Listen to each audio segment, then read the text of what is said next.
Hello and welcome to learning with Srinath. ఈరోజు మన ఈనాడు డిస్కషన్లో భాగంగా మంచు కొండల్లో విలయం, ప్రకృతి శాపం, మనిషిది పాపం అని చెప్పేసి ఎడిటోరియల్ ఇవ్వడం జరిగింది. దీని గురించి మనం డీటెయిల్గా అనలైజ్ చేద్దాం. అలాగే ఎగ్జామ్ పాయింట్ ఆఫ్ ఒక మెయిన్స్ క్వశ్చన్ ఇద్దాం. దానికి మీరు ఆన్సర్ రాసి మన టెలిగ్రామ్ గ్రూప్లో అప్లోడ్ చేయండి. దీని ద్వారా మీ ఆన్సర్ రైటింగ్లో ఎక్కడెక్కడ ఇంప్రూవ్ చేసుకునే దానిపై ఒక స్పష్టత ఏర్పడుతుందన్నమాట. అయితే మన ఇనిషియేటివ్ని మీరు మరింత ప్రోత్సహించడానికి మన ఛానల్ని మీ ఫ్రెండ్స్కి, మీ కుటుంబ సభ్యులకి షేర్ చేయండి. దీని ద్వారా మీరు ఇచ్చే ఈ ప్రోత్సాహంతో మరింత ఉత్సాహంతో మేము మన ఇనిషియేటివ్ని ఇంకా ఎఫెక్టివ్గా చేయడానికి ఆస్కారం ఉంటుందన్నమాట. దీంట్లో మనకు రైటర్ ఏం చెప్తున్నాడంటే, ఇటీవల ఉత్తరాఖండ్ రాష్ట్రంలో జరిగినటువంటి చమోలి డిస్టిక్లో దౌలికంగా జల ప్రళయం మనం చూసుకోవచ్చు. దీంట్లో దాదాపు 10,000 సంఖ్యలో మంది చనిపోవడం జరిగింది ప్రజలు. అలాగే చాలామంది ఇంకా దొరకలేదు, అలాగే కొంతమంది కొట్టుకుపోయారు. ఇటువంటి ఇష్యూస్ మనం చూసినాం అనమాట. అయితే అక్కడ ప్రాణ నష్టం కాకుండా పెద్ద మొత్తంలో ఆస్తి నష్టం కూడా జరిగిందని చెప్పి మనం చెప్పుకోవచ్చు. ఎందుకంటే ఇక్కడ జరిగింది ఇది ఒక్కసారే కాదు, ఎందుకంటే దాదాపు చాలాసార్లు ఇక్కడ ఇటువంటి విపత్తులు సంభవిస్తూనే ఉన్నాయన్నమాట. దానికి గల ప్రధాన కారణాలుగా మనం దీనిలో చర్చించుకుందాం. అలాగే ఎటువంటి చర్యలు తీసుకుంటే ప్రభుత్వం దీని నుంచి బయటపడగలుగుతుంది అని కూడా మనం చూద్దాం అన్నమాట. అయితే మొదటిగా మనం చూసుకున్నట్లయితే ఇటువంటి కారణాలు, ఇటువంటి ఇష్యూస్కి మూల కారణంగా ఉంటుందని మనం చూసుకున్నట్లయితే ప్రధానంగా అక్కడ ఏమవుతుందంటే కొండ చర్యలు విరిగిపోవడం వల్ల ఒక రకంగా ఆర్టిఫిషియల్ లేక్స్ అనేవి తయారవుతున్నాయి. అంటే అక్కడ వాటర్ అనేది చేరిపోయి ఒక చిన్నపాటి చెరువులకు తయారవుతున్నాయి. ఆ చెరువు అనేది ఉన్నంత మేరకు కెపాసిటీ పరంగా ఉంటే పర్లేదు, బట్ ఏంటంటే మనకు పక్కన ఉన్నటువంటి హిమాలయాలు కరిగిపోయి వాటర్ లెక్క రావడం వల్ల ఆ వాటర్ ఈ చెరువులో చేరిపోవడం వల్ల ఇవన్నీ సరస్సులు లెక్క ఉన్నటువంటి ఇవి ఒక రకంగా ఓవర్లోడింగ్ అయిపోవడం వల్ల ఆ కొండ చర్యలు విరిగిపోయి వాటర్ అనేది ఉబికొస్తుంది అనమాట. దీని ద్వారా దిగువ ప్రాంతాల్లో ఉన్నటువంటి విలేజెస్ మొత్తం ముంపుకు గురైపోతున్నాయి అనమాట. ముంపుకు గురైపోయి తీవ్రంగా ఆస్తి నష్టం, ప్రాణ నష్టం జరిగిపోతుందని చెప్పడం జరిగింది. ఇటీవల జరిగినటువంటి ఈ సంఘటనలో కూడా కొంతమేర మళ్ళీ ఇంకొక రకంగా ఆర్టిఫిషియల్ లేక్ తయారైంది. ఇది కూడా మళ్ళీ ఇంకేదైనా ఓవర్లోడింగ్ వాటర్ అయినప్పుడు, వరదలు వచ్చినప్పుడు కంపల్సరీ మళ్ళీ ఇంకొక ప్రళయం వచ్చే ఛాన్స్ ఉందని చెప్పేసి ఒక ఇన్స్టిట్యూట్ అంటే ఒక సంస్థ మనకు నివేదిక చెప్పడం జరిగింది. దీనికి అనుగుణంగా ప్రభుత్వ చర్యలు తీసుకోవాలి తొందర మొత్తంలో అని చెప్పడం జరిగింది అనమాట. అయితే ఇంకో కారణంగా మనం చూసుకున్నట్లయితే అసలు మేజర్గా అక్కడ ఏంటంటే పెద్ద మొత్తంలో గనుల తవ్వకాలు జరుగుతున్నాయి అనమాట. దీని ద్వారా కూడా అక్కడ కొండ చర్యలు విరిగిపడుతున్నాయి అన్నమాట. ఇంకోటి ఏంటంటే ప్రణాళిక రహితంగా, అసంబద్ధంగా నిర్మాణాలు చేపడుతున్నాయి అన్నమాట. దానివల్ల ఏమవుతుందంటే అక్కడ ఫ్రిక్షన్ అనేది ఎక్కువైపోయి జనాల తాకిడి ఎక్కువైపోవడం వల్ల అది ఎకలాజికల్లీ సెన్సిటివ్ ఏరియా అనమాట. అటువంటి ఏరియాలో ఇటువంటి నిర్మాణాలు చేపట్టడం వల్ల, ఇటువంటి ప్రణాళికబద్ధంగా లేకున్నటువంటి నిర్మాణాల వల్ల అక్కడ చాలా మేరకు ఇటువంటి విపత్తులు ఏర్పడుతున్నాయని చెప్పేసి మనం చెప్పుకోవచ్చు అనమాట.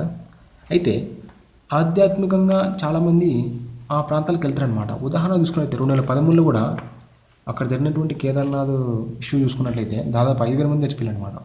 అంటే జనాల తాకిడి ఎక్కువైపోతున్నారు. అక్కడికి వెళ్ళడం వల్ల రకరకాలుగా వాళ్ళందరికీ సౌకర్యాలు అందించడానికి వివిధ నిర్మాణాలు చేపట్టడం, అలాగే హోటల్స్ ఇట్లా చేపట్టడం వల్ల అక్కడ చాలా వరకు అది వీక్ అయిపోతుంది. ఆ ఏరియా మొత్తం వీక్ అయిపోతుందని చెప్పి చెప్తున్నాను అనమాట. అలాగే సరైన రీతిలో లేకుండా అంటే పర్యటన కూడా పర్ఫెక్ట్గా ఉండలేదు అనమాట. అక్కడ ఎట్లా అంటే వెళ్తున్న వారు కూడా అక్కడ ఉన్నటువంటి ఏరియాకు హాని చేసినట్టుగా ఉంటున్నారు తప్ప అక్కడ ఏరియాను పర్ఫెక్ట్గా నీట్గా చేయట్లేదు అనమాట. ఉదాహరణ చూసినట్లయితే అక్కడ ఏమవుతుందంటే చాలా మొత్తంలో ప్లాస్టిక్స్ ఒకటి పడేయడము, అట్లా రకరకాలుగా అక్కడ ఏరియాను క్లీన్గా ఉంచుతలేరని చెప్పేసి మనం చెప్పుకోవచ్చు అనమాట. ఇంకోటి ఏంటంటే ఒక రకంగా వాతావరణంలో మార్పులు వచ్చినాయి అనుకో, అంటే బాగా ఎండలు కొట్టినప్పుడు కూడా, అంటే భూతాపం పెరిగినప్పుడు అక్కడ ఉన్నటువంటి హిమనీనదాలు కరిగిపోవడం, అలాగే ఇటువంటి వరదలకు కారణం అవ్వడం జరుగుతుందన్నమాట. అలాగే చూసుకున్నట్లయితే వర్షాలు కూడా బాగా పడడం వల్ల వరదలు ఏర్పడి దాని ద్వారా ఇటువంటి ఇష్యూస్ అవుతున్నాయని చెప్పేసి చెప్పుకోవచ్చు అనమాట. ఇది మనకు దీంట్లో కారణాలుగా మనం చెప్పుకోవచ్చు. అయితే ప్రభుత్వం ఎటువంటి చర్యలు తీసుకుంటే వీటిని కొంతమేర తగ్గించే ఆస్కారం ఉంటుంది మనం చూసుకోవచ్చు అనమాట. దీంట్లో మనకు రైటర్ ఏం చెప్తున్నాడంటే ప్రభుత్వాలు ఇది ఎకలాజికల్లీ సెన్సిటివ్ ఏరియా కదా, ఈ ఏరియాలో ఇటువంటి గనుల తవ్వకాలు ఇటువంటి చేపట్టకుండా ముందస్తుగా చర్యలు తీసుకోవాలి. దానివల్ల కొంతమేర కొండ చర్యలు విరిగిపడకుండా ఆస్కారం ఉండే ఛాన్స్ ఉందన్నమాట.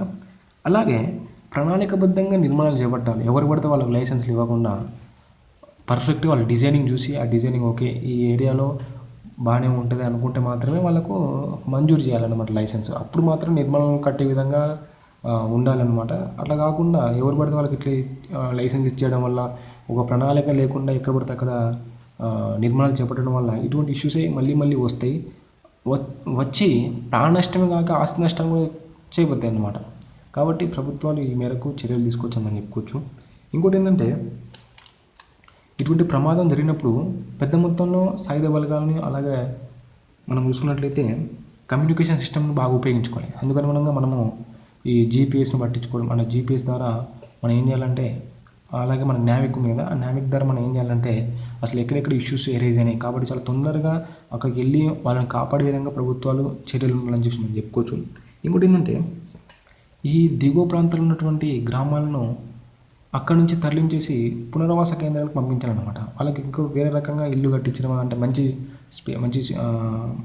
ఇటువంటి విపత్తులు లేని ప్రాంతాలలో వాళ్ళకు నిర్మాణాలు చేపట్టడం అటువంటి చేయాలన్నమాట. ఇట్లా చేయడం వల్ల కొంతమేర మనము ప్రాణ నష్టాన్ని ఆస్తి నష్టాన్ని తగ్గించే అవకాశం ఉంటుంది. ఎందుకంటే కొన్ని ఇష్యూస్ మన చేతికి అందనే ఉంటాయి అన్నమాట. అటువంటి ఇష్యూస్లో ఇటువంటి ప్రాణాలు పోగొట్టుకోకుండా మనం ప్రభుత్వం చర్య తీసుకున్నదిగా మనం చెప్పుకోవచ్చు. ఎందుకంటే ఇప్పుడు భూతాపాన్ని మనం తగ్గడం అంత తొందరగా పని కాదు, ప్రపంచ దేశాలు కూర్చుంటేనే అవుతుంది అనమాట. కాబట్టి ఆ రకంగా ప్రభుత్వాలు ఆ లోపు మనం అక్కడ ఉన్నటువంటి ప్రాణ నష్టం ఆస్తి నష్టం జరగకుండా ఇటువంటి చర్యలు తీసుకుంటే బెటర్ అని చెప్పేసి మనం చెప్పుకోవచ్చు. అలాగే ఈ గనుల తవ్వకాన్ని కంపల్సరీ తీసేయాలన్నమాట. అప్పుడు మాత్రమే అనుకున్న విధంగా మనము చర్యలు ముందరికి వేయడానికి ఆస్కారం ఉంటుంది. అలాగే ఈ పర్యాటకానికి అంటే ఆధ్యాత్మికంగా పర్యాటకానికి వెళ్ళే వాళ్ళకి ఒక రకంగా అవగాహన కల్పించాలి. ఏ విధంగా చెత్తను ఎక్కడ పడితే అక్కడ వేయకుండా ఉండకుండా ఒక రకంగా వాళ్ళకు సత్ప్రవర్తన అందే విధంగా చూడాలి. ఎందుకంటే అక్కడ ఉన్నటువంటి ఎకానమికల్ సెన్సిటివ్ ఏరియాకు వీళ్ళు ఒక రకంగా భారంగా మారకూడదు అన్నమాట. కాబట్టి వీళ్ళకు ఒక రకంగా మంచి విషయాలు అందిపుచ్చే విధంగా ప్రభుత్వ చర్యలు తీసుకోవాలి. పెద్ద ఎత్తున టీవీలలో, రేడియోలలో, పేపర్లలో ప్రసార కార్యక్రమాలు చేపట్టి వాళ్ళకు ఒక రకంగా అవగాహన తీసుకురావాలని చెప్పేసి మనం చెప్పుకోవచ్చు. ఇంకోటి ఏంటంటే,